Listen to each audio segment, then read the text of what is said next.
Hello, I'm John Cogan, the CEO of Proformative, the leading platform for professional development across the Office of the CFO. I would like to welcome everyone to today's event entitled Best Practices in Corporate Tax Data Analytics. I would like to thank our sponsor, Bloomberg BNA, whose commitment to thought leadership in this realm helps us make today's educational webinar possible and delivered at no cost to the participants. Whether you are working on tax compliance, the provision, audits, or planning, chances are much of your day is spent analyzing tax data. Many corporate tax departments must data mine across different ERP systems, adding confusion and complexity to even the most basic data analytics task.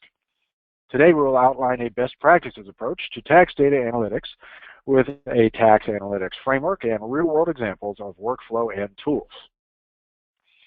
We have a number of learning objectives for today's event. Number one, recognize best practices for tax data analytics. Number two, identify a tax analytics framework. Number three, list real-world examples of workflow and tools for this area. And number four, identify concrete steps to take to improve your tax data analytics tasks and practices. So we've got a lot of ground to cover today, and we'll get to that here very shortly. A few logistical notes on today's event. Number one, these slides are available already. If you reference your GoToWebinar control panel towards the bottom, you will see a section called Handouts. You might have to hit the little blue flower icon in your applications area to bring the control panel to the front. And once there, when you find handouts, you might have to hit a plus next to the word handouts. But there are the slides. You can download them now. Also, note that within the next 24 hours, we will send you an email that will have a link to download for the slides and also to a download of the recording. So you can access either of those via that email. We are offering CPE for today's event. If you're interested in CPE, then please answer all three polling questions, which will come during the duration of today's event and remain on for the full hour. CPE credits are awarded within 24 hours. You can find them in the My CPE area in your profile zone on Proformative.com. Please make sure you are logged in when you go looking for those, or you won't find them. If you have any questions at all on CPE, simply email us, cpe@Proformative.com. We will respond immediately. We would like this to be an interactive event. We have set some time aside at the end for Q&A. This is a highly interesting and complex topic. We have three bona fide subject matter experts here to join us today to walk us through, and what a great opportunity to ask questions and get them answered by qualified professionals. So if you have any questions at any time, once again, I will refer you to your GoToWebinar control panel. There's a section there called Questions. You can type your question into the box. Don't wait for the end. Type them up as you think of them. And note that no one else in the audience will see who's asking the question, so you don't have to worry about that, but we will do our best to get you a good answer. Finally, at the tail end of today's event, we will present you with a short survey. We greatly appreciate your taking the time to fill in the survey and let us know what we did well, what we didn't do well, what we should do better or differently next time. We greatly value your feedback, and we look forward to those results. So if you don't mind giving us that last few moments, that would be much appreciated. Also, very usefully, if you'd like to be connected with any of the speakers on today's event or with our sponsor, Bloomberg BNA, that post-event survey is an easy place to get that done. You can just click right next to their names with the company name for Bloomberg BNA, and we will help broker that introduction. Okay, great reasons to stick around and take that quick survey at the very end. Next up, a quick welcome to Proformative. We've got plenty of returning folks. We've got first-timers as well. Proformative is the leading professional development resource for every member of the Office of the CFO. Not only do we do 200+ events like this one, virtually every day of the year we have live educational webinars, which are fantastic. We also have the on-demand side of what we do, which is Proformative Academy, almost 300 now on-demand courses. It's incredibly affordable for absolutely the best instruction, so feel free to check that out. And now, without further ado, it is my pleasure to introduce our three speakers. I mentioned we have three, so bear with me for a moment as we go through a couple brief bios, and then we will get kicked off and into today's fantastic content. First, I'd like to introduce Ann Pucci, who's Vice President of Tax at K12 Inc. Ann has worked in the corporate tax environment for large multinationals as well as mid-sized companies for over 25 years, holding roles in tax compliance, planning, and as head of tax. She has worked in a variety of industries and most recently insourced 2 tax departments. Also joining today, Scott Alexander, Specialist Leader of Deloitte Tax Management Consulting. Scott has over 20 years of experience as a technology solutions professional focused on system integration, custom software development, e-commerce, and data warehousing and analytics for various financial functions including tax, procurement, payables, and enterprise reporting. Also joining us today and leading off is Diane Tinney, who's a tax automation expert with Bloomberg B&A. Diane has background in cutting-edge technology, accounting, and corporate taxation. She has advised startups, mid-stage, and large multinational corporations in a variety of industries. Diane has founded several startups, managed a global product development team, and worked for KPMG as a senior tax manager. Wow, we could not do better than the 3 folks we've got on today. Kicking us off is Diane Tinney. Diane, thanks so much for joining us today. Thank you, John, and welcome everyone. Our agenda today begins with a look at how technology impacts tax and accounting, an overview of the current tax environment, a brief primer on data analytics, and then we will explore how best practices can help you control the tax data chaos. But first, let's get an idea of how familiar you are with the data analytics area. All right. I think it's time for polling. You betcha. Let's jump into our first polling question. This is the first of 3 polling questions. As we'll do throughout today, we will leave this up for 30 seconds or so. We'd love to get everyone to chime in here, whether you're here for a CPE or not. This helps our speakers learn more about the audience and therefore tune what they're saying. So it's great to know what's going on. Also know that your responses are anonymized. No one here on today's webinar will know what your responses are, so don't worry about that. The question, of course, is how familiar are you with tax data analytics?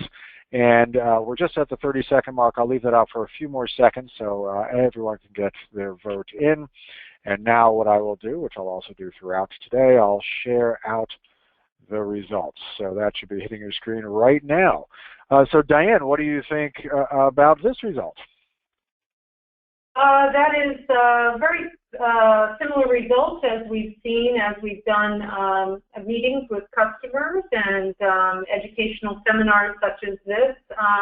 It is a very important area, but there's not a lot of education in it, specifically in the tax area. So that's why myself, Ann, and Scott were very excited to be here today to further the discussion. Great. All right, so who here remembers the 1961 hard disk that you see there in the picture?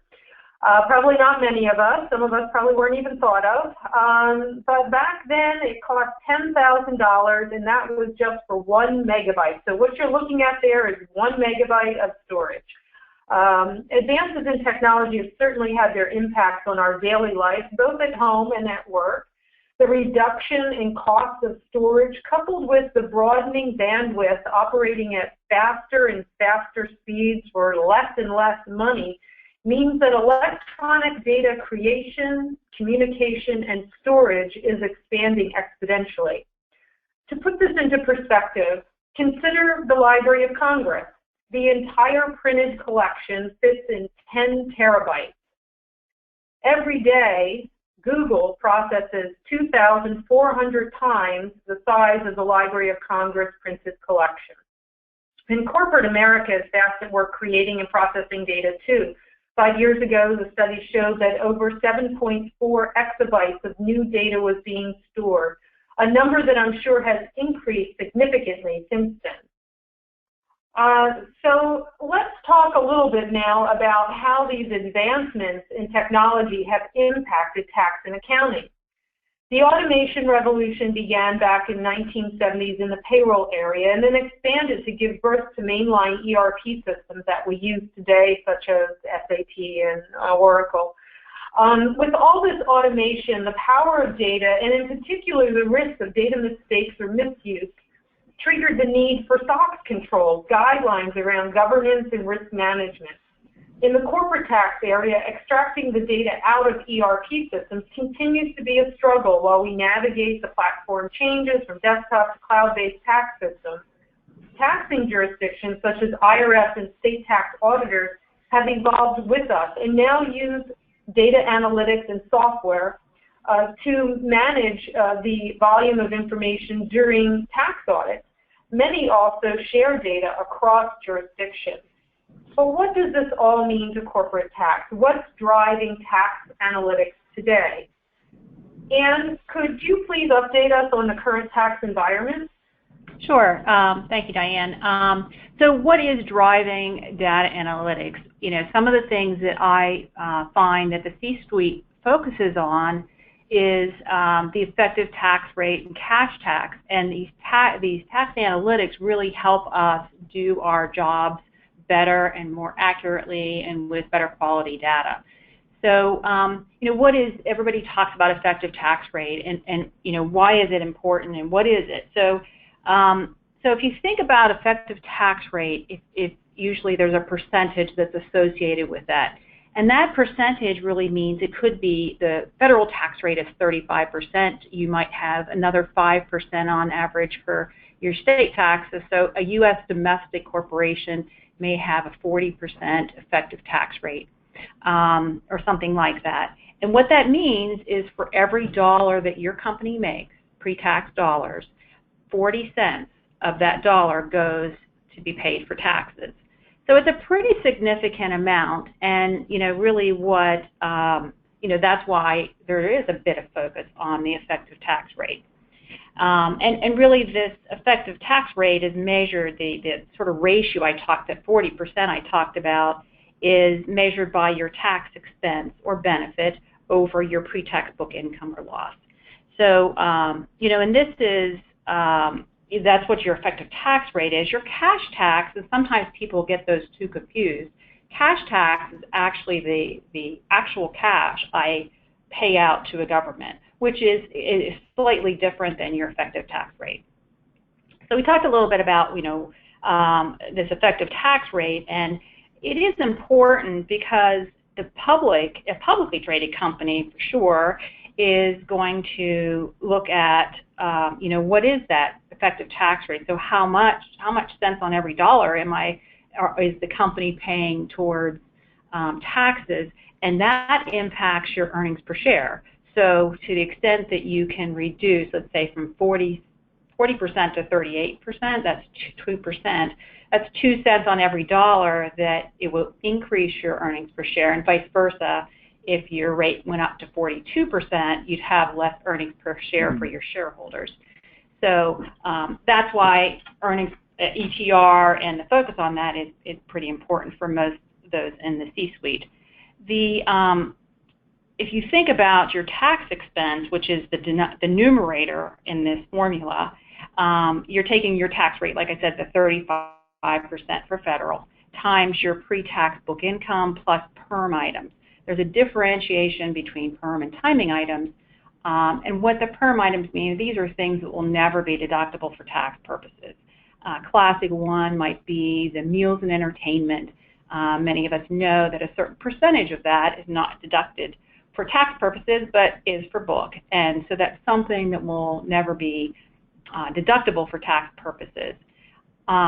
On the other side, we have what we call timing items, and these are items that will have the same deduction amount for book and tax, but at different rates.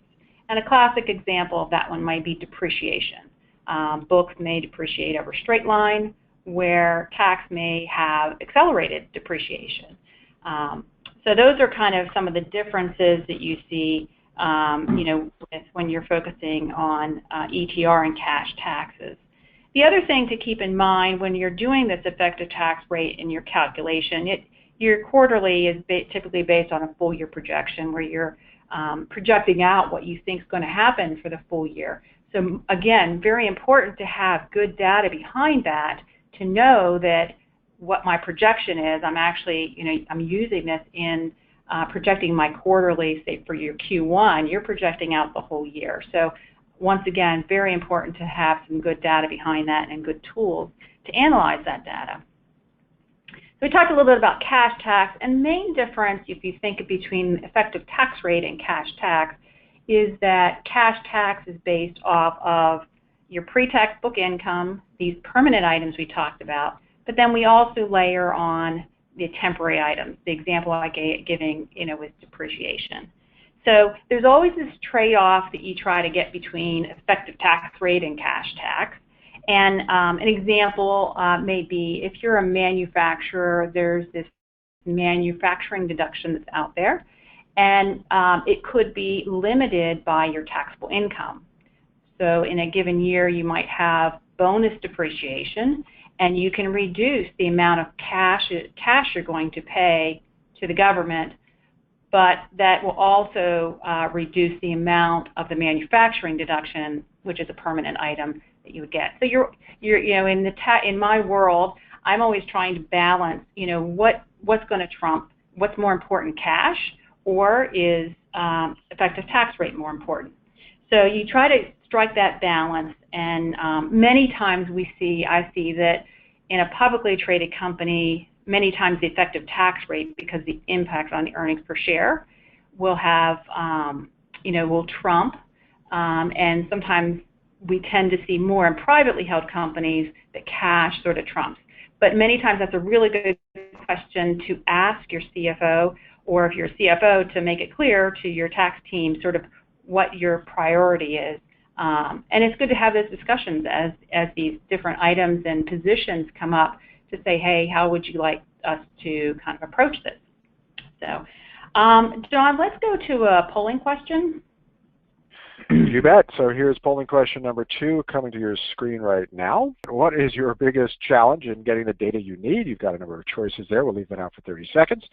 And I'll also remind folks, ask questions at any time. Since you're already interacting with your mouse, you can hop over to your GoToWebinar control panel, and there you'll see a section called Questions. And we have set aside some time at the end of today's webinar for Q&A with the panel, so feel free to hit us at any point in time. I'm going to go ahead and leave this out for another 5 seconds just to make sure everyone can get their vote in, and then let's go ahead and close that down and share it out. So let's see what the biggest challenge in getting data is for folks. All right, Anne, what do you think about the results here? Interesting. I think that, all the above, I think, is sort of a catch-all, and certainly I think all these items are areas that there's some struggle with. Interesting, one of the things for me is struggling with is stored by legal entity, which is the lowest one here. So, but I certainly echo that multiple ERP systems and general ledger systems is a true challenge, not just for the accounting teams, but the tax teams as well. There's a lot of data to gather in different sources now when you have different ERP systems. So interesting results there. So some of the challenges, I see as being a tax professional, and obviously many people, would echo this. There's a lot of regulatory, tax regulations. There's a constant change, and it's tough keeping up to date with all the federal regulations, state regulations if you have international operations, all of those tax laws. And so it is a very difficult area to keep up with. And and like we said in the poll, there was entity-based accounting versus ERP. Many times from the book side, folks are looking at one big bucket of information that, everything's grouped together, either by lines of business or consolidated. Maybe you don't do by lines of business. And that's perfect for filing, for SEC filing and things like that. But when it comes to tax filings, it can be a little different because tax focuses on legal entity.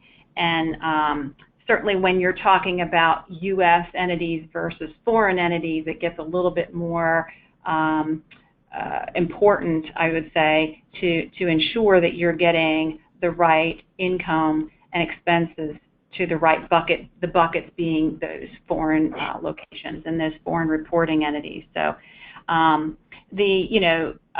you have large amounts of data.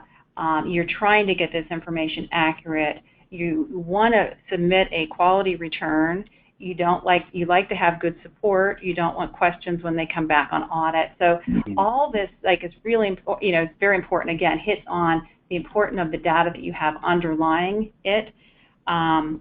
So the accuracy of a tax return is very highly dependent on the accuracy of the books and records and the classifications. So, like we said, many of the challenges for tax include that volume, how the data is organized, these complexities, and entity accounting. We talk about getting things in the right bucket, but also tax sensitizing your ledger. And what I mean by tax sensitizing is not every account, not every expense or every income is critical for tax purposes. It's really those ones that have differences in book and tax treatment or are driving for purposes of determining the right amount of tax that can be paid. So, for an example, maybe for entity accounting, maybe you had a loan that your legal team drafted, and they identified the loan was with a foreign entity that did not get communicated somehow or the other. For books, it got reported properly in that consolidation, but didn't get put on the foreign books, ended up on the U.S. books. You go forward, you pay interest on that loan, you're deducting it on your U.S. tax return incorrectly, and so you have that as an exposure area, risk area for audit, and then, of course, correcting that ends up being a little bit messy. It could be amended returns on both sides in a foreign jurisdiction as a U.S. jurisdiction. So these are things that always, tax, should be coordinated and involved in the transactions with legal, accounting, et cetera. So, kind of important to get some of those things together for entity accounting. So when I talk about tax sensitizing, what I mean there is that you can work with your accounting team to help for those accounts that are important. Example may be lobbying or penalties. So lobbying may mean different things to different people. It means I went out and I talked to people and I educated people. And for tax, it means that we can't deduct this. We can only deduct it if it's influencing legislation. So for accounting purposes, they rightly put it in a lobbying account. You have a different definition that disallows it. And so once again, that's sort of trying to educate, communicate with others so they understand your meaning of it. Penalties is another one we typically see. Penalties are non-deductible for tax purposes if they're paid to a government agency. Penalties paid for American Express being late is deductible for tax purposes. So if all those are commingled into one account, that makes it hard on the back end for tax to have to sift through all those and figure out which are deductible, non-deductible. If you work with your accounting team and say, hey, can we put all the government in one account, penalties in one account, and all the other types in another account, it makes it much easier on the back end for tax to grab that amount and of course screen it, but just kind of make sure that those things are working. So it really just it helps in the administration, and it helps reduce those areas of risk. So let's go to the next slide. We talk about bad data, bad decisions. I think everyone's heard this in, garbage out, and good data and good tools land solid business decisions. I think on our poll it said that there was a lot of people that didn't feel like they had good tools available to them, and hopefully out of this seminar you're going to get a few ideas, and Scott's going to give you some ideas there. But all in all, I think our goal, right, is always to get to a point of relying on good data, process, and controls so that you can use those data and those data analytics for good planning, find out your trends. Where are these opportunities for us to do some tax planning and those kind of things. So, like I said, accurate key for tax and is having that accurate data, having it in the right organized fashion, and that type of thing. So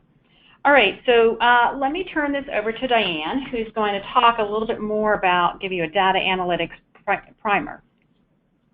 All right, thanks, Ann. I liked your examples there on tax sensitizing the ERP system. That was spot on. Good work there.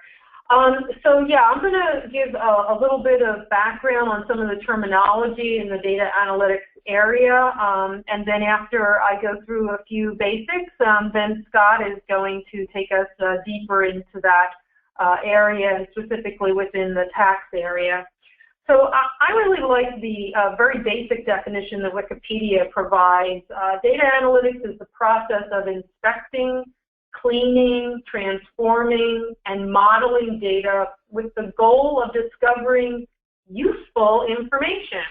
And we do this every day in the tax world. We're always, collecting data for our tax packages. We're pulling data down from the ERP systems.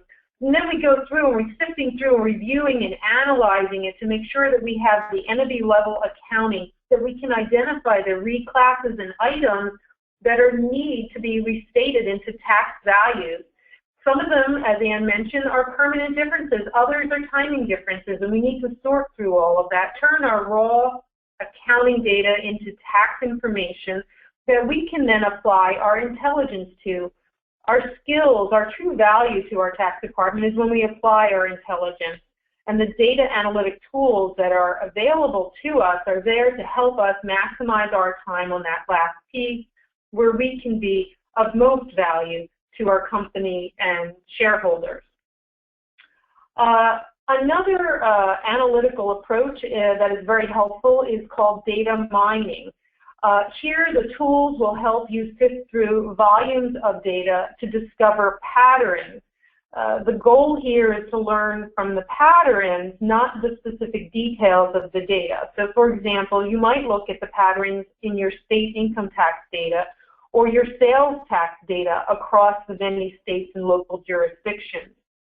As you learn more about data analytics and explore the tools available to you, keep these tips in mind. I think very key is the data dictionary. I'm very passionate about that. The people who are going to use the data must be the ones who are defining the data dictionary. So if it's for a tax department, you've got to make sure that your tax users are there to specify what they need. In one case, from a marketing standpoint, the word attendee means one thing, and from a sales perspective, another thing. But for a tax person, the word attendee might kick off a tax liability or a tax expense. So it's important that they're involved from the get-go in the data dictionary.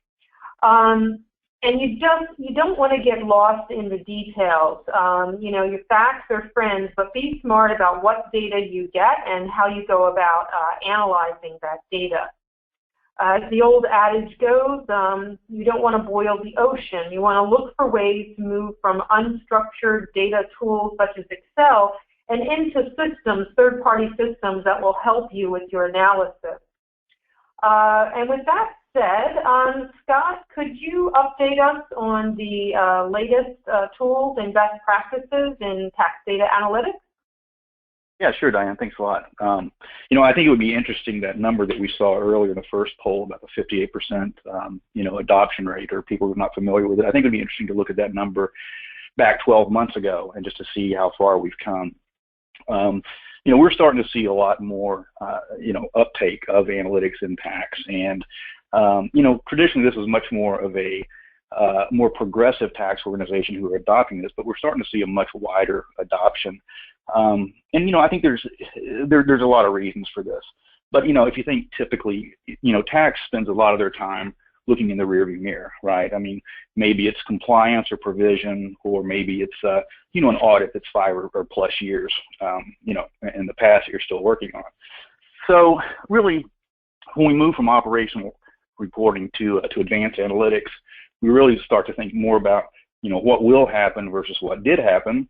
And also, as you mentioned, Diane and Ann, I mean, are there patterns in the historical data that we can discover, maybe, head off problems that are brewing?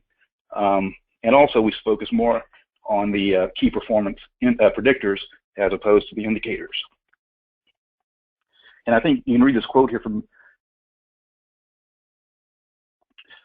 Tom Davenport, Tom's a kind of an industry thought leader in analytics, and he's somebody who does some work for Deloitte every now and then.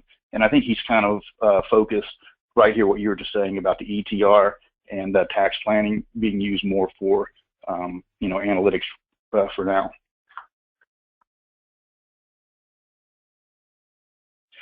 So I mean, what's driving this, right? So spreadsheets and operational reports have worked pretty well for the last 25 years. So the question I get asked frequently is, what's really driving the change? Well, I like to categorize it in two buckets. One is evolutionary, and the other is disruptive. So the evolutionary, we see data from various systems that are, showing no signs of slowing down, and we're getting more and more volumes. And also, as taxes increase and the regulations become more complex, the data volumes are going to continue to increase, and it's going to be more and more difficult.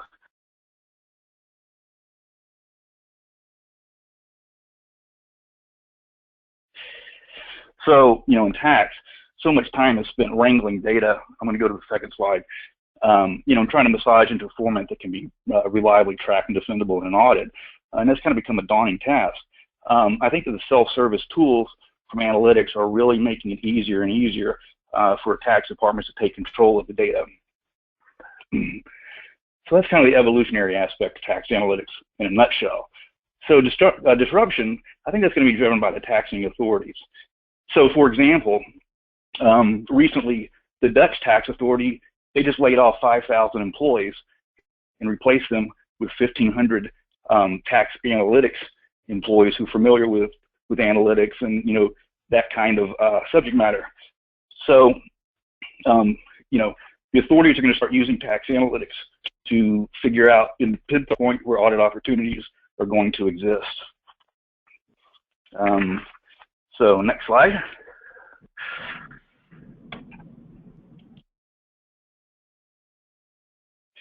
So, we all know that when we implement anything on a large scale in a tax department, it's never easy, right? So one of the key concepts that we can focus on right now is being able to use analytics for the data quality and to drive the value from your data quickly. So, one of the new concepts we have is the Excel analytics. So we all know that tax departments have spreadsheets that are, they start as very simple, but then they grow into these big, behemoth applications, and a lot of risk is introduced into the, into the equation. So some of the newer tools, like the Microsoft Office Audit and Control Management Server, has the ability to do audits of a large Excel spreadsheet farm. So these things will track when when changes are made, who's making the changes, and also some historical perspective on the on the integrity of the spreadsheet system. So just real quick, trying to change the slide. So this is just a quick slide here. This probably wouldn't surprise most people. How are tax departments using spreadsheets? Compliance and provision is probably the bigger of the two. But I think the real big surprising thing here is the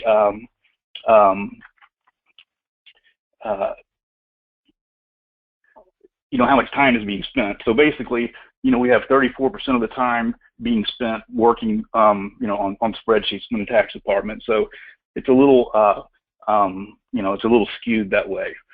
So the okay, so this is a dashboard from the Microsoft tool that I just mentioned.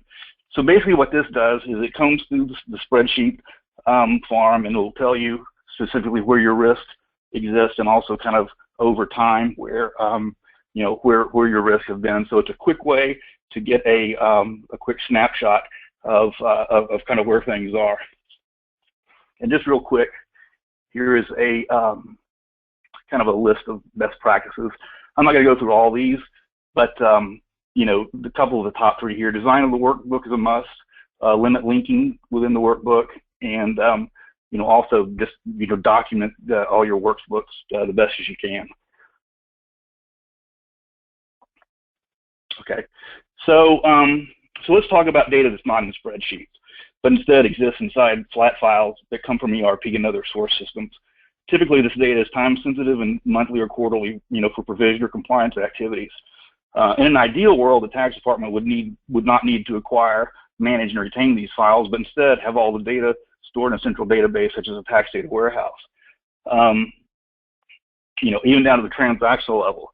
But if you've ever worked with IT and trying to manage all these flat files, then there are 4 or 5 key components you keep hearing over and over. Eliminate redundant data capture, make reconciliation a standard part of the process, reuse the same data files instead of making numerous copies of it, and make the data accessible by reporting tools. In other words, instead of storing many data files, import them into a database and take or a data lake, as some call it, where it can be accessed and reported on. This is not quite the same as a data warehouse, but at least you made the data follow certain storage standards imposed by the database structure. So having an accessible tool and accessible data in a structured format is the first step towards a tax analytics solution. Similar to the Excel example I provided, using analytics tools and raw data as a means to control and measure the data quality is the second step. We all know how difficult it can be just to get the raw data, but before we do anything with it, we have to be confident of good quality. So some of the tools that we use, for example, are QlikView and Tableau. There's a lot of tools that are out there, and it's kind of becoming a commodity, so to speak. But so some of the dashboards that we build will probably have over 1 million or over 1 billion records in the data sets. So whenever we do an analytics project, one of the first things we do is we run all the data through kind of a dashboard to figure out. We make sure that no data is validated, measure the sparsity to make sure the fields we're expecting, we're expecting 100% of the values to be there, make sure we have those. We use it for trial balance reconciliation. We measure how many distinct values exist for a particular data element. For example, we may be looking at a data set where we're expecting 14 different company codes, so we use the analytics to make sure that we have all those company codes. And then for the periodic data sets, we're receiving new data monthly. We can use analytics to quickly compare and determine where things are kind of inconsistent. And we also apply the business rules to look for specific patterns of interest, such as transactions coded to GL codes incorrectly. So I know this is a very quick overview. There's a whole lot of it's a broad and a very deep topic. So I'll just kind of trying to give you some flavor of some of the things that are out there today. And the focus is letting the tools do the work for you, and deal with the big data that you have, while you focus more on the more value driven activities.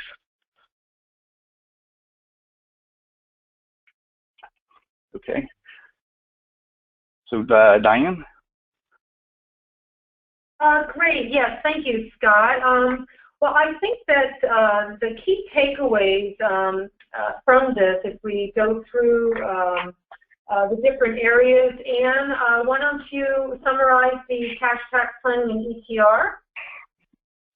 Right. So as we talked about, the focus for certainly the C-suite and for investors many times is this effective tax rate, but just as important for the C-suite is the cash tax planning. And so then, of course, we as tax professionals and all those that are supporting the C-suite and, the impact on the earnings per share and cash tax that we outlay, is very important. And as we talked about, the importance of having accurate data underneath. Scott talked a little bit about some of these tools are harnessing billions of records, and So there's definitely a huge volume of information, and we're trying to harness that and get accurate data so we can make good business decisions and report out properly. And so I think, data analytics can be your tool to get there, and I think Scott's giving you a couple examples of some of those tools. So, Right. Yep. Very good. Yeah.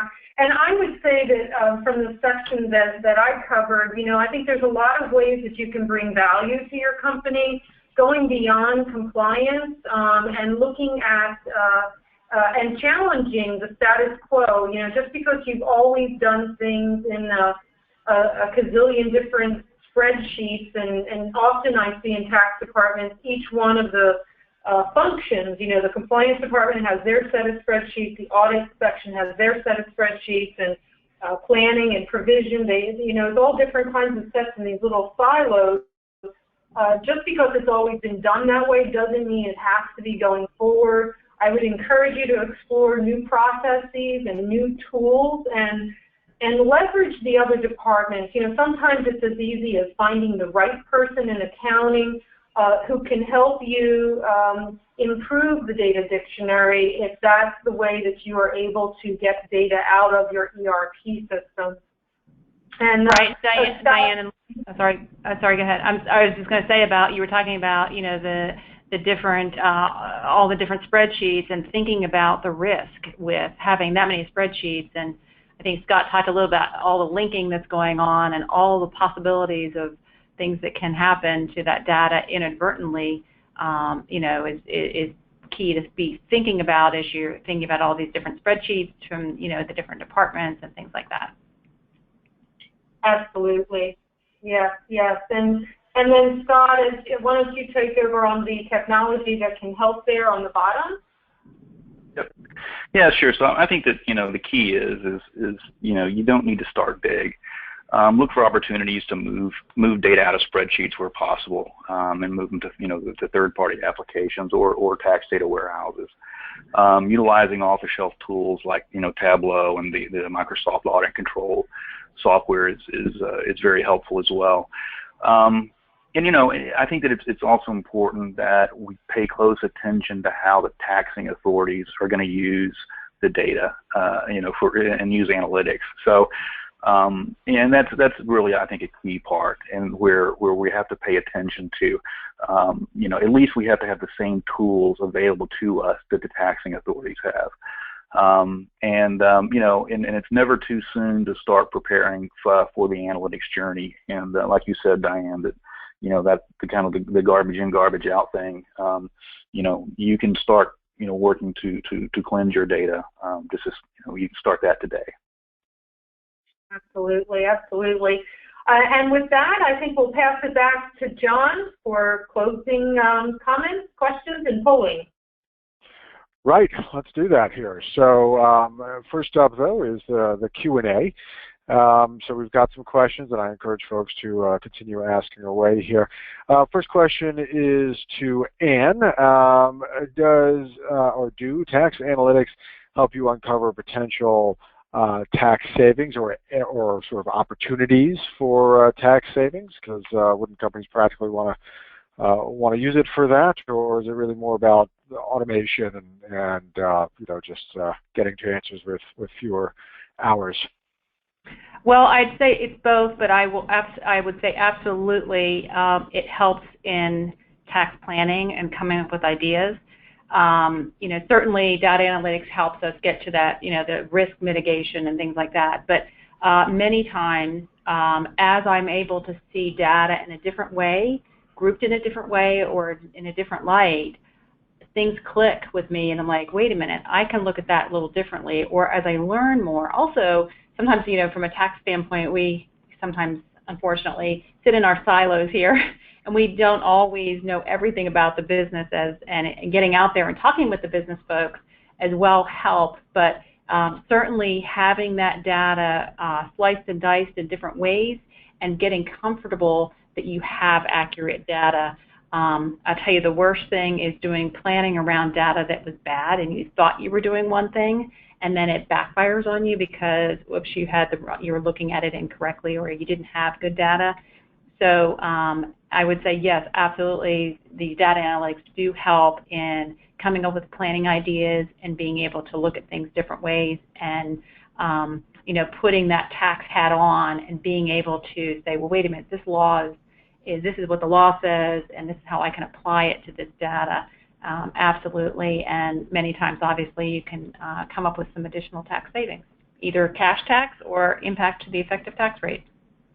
Would you have any quick examples of an area where analytics really helped fire a synapse for you, or drive some sort of specific saving or automated activity, anything like that?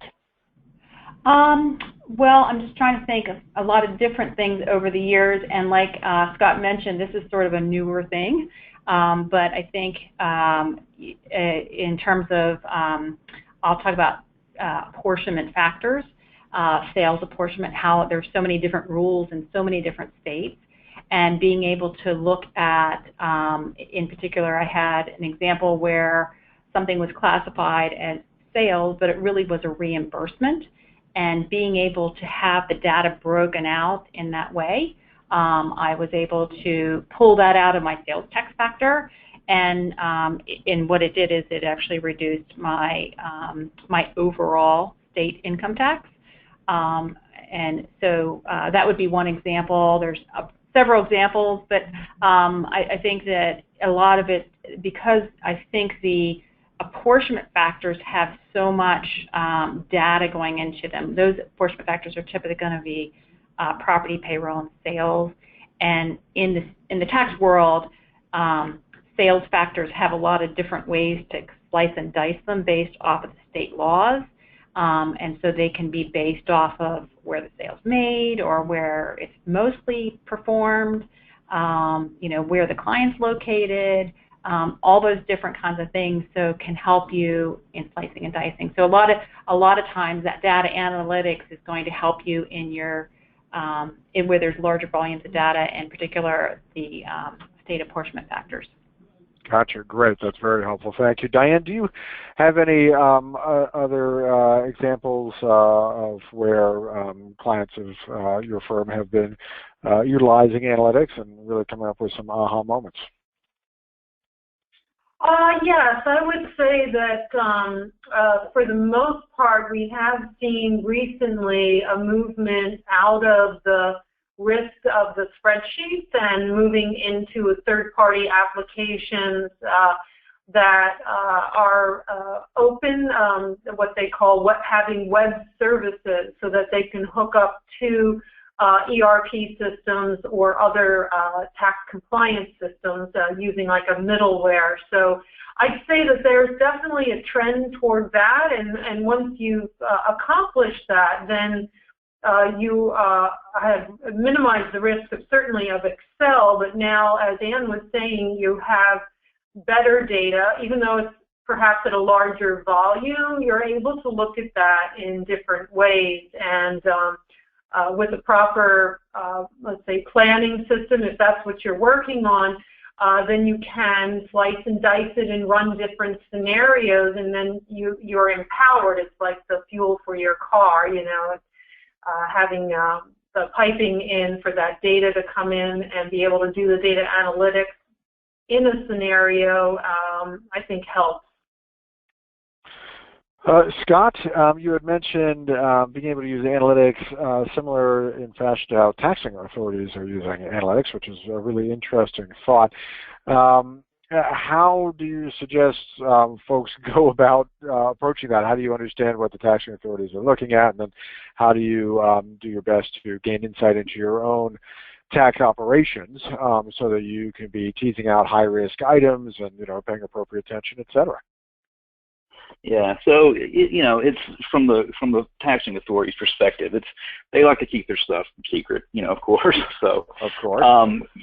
So the thing is that we see is, traditionally, we work with clients where they know where their audit risks are. And so we help them bring analytics to kind of focus on those specific areas. And a lot of times what happens is, the taxing authorities may come in and say, just give us a statistical sample, because, historically that's what they've been able to deal with, is smaller volumes of data. But now it's not unrealistic to expect that, you can take an entire data set, just as a taxing authority could. They can take the entire population and crunch those numbers very quickly, whether it's, a billion rows of data or, 10 billion or whatever it may be. So that's kind of what we're seeing with clients in the marketplace is, they understand their audit risks and, what can we do from a data perspective to bring the lens on those particular areas of focus to reduce risk. Gotcha. And back to you. Have you found that better tax analytics capability has led to more effective planning and forecasting, and also flexibility, by legal entity, by business line, et cetera? Are some of these capabilities now opened up to you? Yes, definitely. Like I mentioned before, with having the data and being able to slice and dice it in different ways. Key, obviously, underlining that is the entity accounting. Of course, we talked about that a little bit ago. And, yeah, absolutely, being able to have the tools and the data available to get comfortable that the decisions that you're making are accurate. No one, from the tax folks to the accounting folks to the C-suite, likes surprises. And so I think the worst thing is, sometimes you come out of the gate, you're so excited about a planning idea, and you find out the data wasn't very good, and you kind of said, hey, we can save all this money, and guess what, now we can't. So so yeah, it's really, I think it's interesting, because you'll find as you have this data available to you and in different ways, and it's harnessed so that you can actually understand it, and you're not trying to harness billions of lines of information. It really does, these things just pop out, when you put your tax lens on it and you look at it from a tax perspective. It really does, things really just, they do kind of pop out sometimes. You're like, well, that's pretty straightforward. Why didn't I think about that before? But you just didn't have that insight, or you didn't see it that way because the data wasn't presented that way. So. Yep. Got it. Great. And Diane, how big does a company need to be, or should be, or what have you, in order to consider software that helps manage tax compliance, automate analytics, et cetera? It's really not about the company size so much as the volume of business and the staffing. So I've seen tax departments that have just 2 people, basically a tax director and a tax manager, and they're handling 80 state tax returns annually. They've got open audits for 5 to 10 states, and they're trying to work with the provision in the multiple, of course, impacts from a federal tax return perspective, and internationally also, if they're a global company. Even that 2-person tax department needs automation and can have great benefits from it. And then there's other tax departments that have 60 or 80 people in tax, and you think, well, okay, so that's good. They don't, they've got enough staff, but when you look at the actual number of tax returns being filed at the state level, the volume from a global level, if they're doing, let's say, foreign tax credit work internationally, and they have transfer pricing issues, they too need automation, especially if they're collaborating. I find with the larger tax departments, medium and large, again, we see these silos where the people who work on the federal return don't really work with the state people, and they have all their own ways of doing things. And what happens is that down the road, when the audit happens, that's where everybody really needs to have worked together, because that poor audit person is trying to, defend the company with controversy and the auditor's proposed adjustments. And they need to be able to find all the data that supported their position on that tax return, and it's often trying to find a needle in a haystack. So yeah, so automation, I think, from a small tax department and a small business through to a large one definitely reduces risk and gives you that time to apply your insight and intellect, like Ann was saying, to the data. Great. Ann, you had mentioned tax sensitization of accounting systems. Can you just elaborate that on that a little bit more, and how would you recommend working with the broader finance and accounting organization to get there? Yeah, so I think the key to that one is communication and education. So a lot of times what I'll do is if there's a particular area that I want them to focus on, typically in an accounting team, you'll have somebody, and I'll just take lobbying, for example, as an example. So we have somebody that's usually that person that is coding, let's say their legal bills or lobbying firm bills to those accounts. And so what you do is you would meet with them and explain to them very simply in plain English and not throw any tax codes and all that kind of stuff at them, because that's a real turn off to folks. But help educate them, help them understand what your criteria is. And then usually I find on the accounting side, so that may be the person that works in the lobbying team or something like that. And then you have in the accounting side, there's usually somebody assigned to that particular account, and that sort of multiple accounts. But you talk with them and you help them understand it well. Again, in plain English, and just say, here's what I'm looking for. And so it's sort of like a couple other folks out there that have eyes and ears open to these issues. And so it cuts down on that sort of culling through so much information and asking for, let me see a backup invoice. Let me make sure I understand this. And, at a prior employer, lobbying is an area where we were able to go back and find a lot of, tax savings because what was being non-deductible was, just the whatever accounting put into that lobbying account, which really wasn't that true definition for tax. Right. But it's helped, I think, communication and education in a very logical and more non-tax code-ish type of language really helps people better understand that. And I find them, I try to find those teaching moments at any point that when I'm with folks, just to help educate them on, why am I doing this? Why is this important? Why is tax always asking for us to do this? And so it helps them better understand, where what they're doing does have impact in other areas of the company, and certainly to the extent where there is a win and there is some savings, you try to say, hey, thanks, guess what? This saved us X amount, or it helped. You were part of this reduction in tax, whether it be cash or reducing the effective tax rate. Great. Thank you. All right. Well, that's all the time we have for questions. Let's go ahead and go through a few final items, the first of which is, of course, thanks to all of our speakers. Wonderful information from Ann, Diane, and Scott.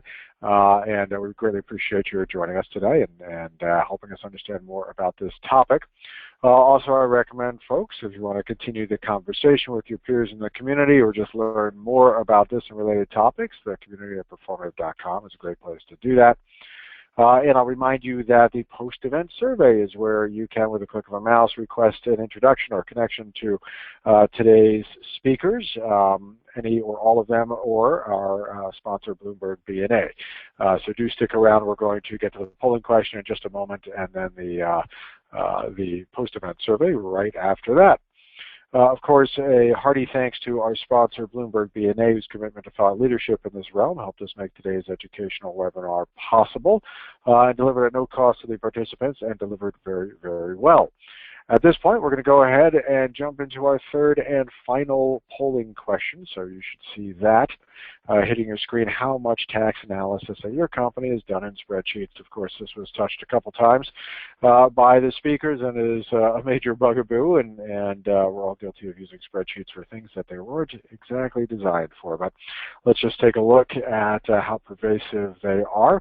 And we're not going to have time to discuss this answer. So I'll just shout out that more than 80% is in a big whopping lead. I guess that can't be too surprising.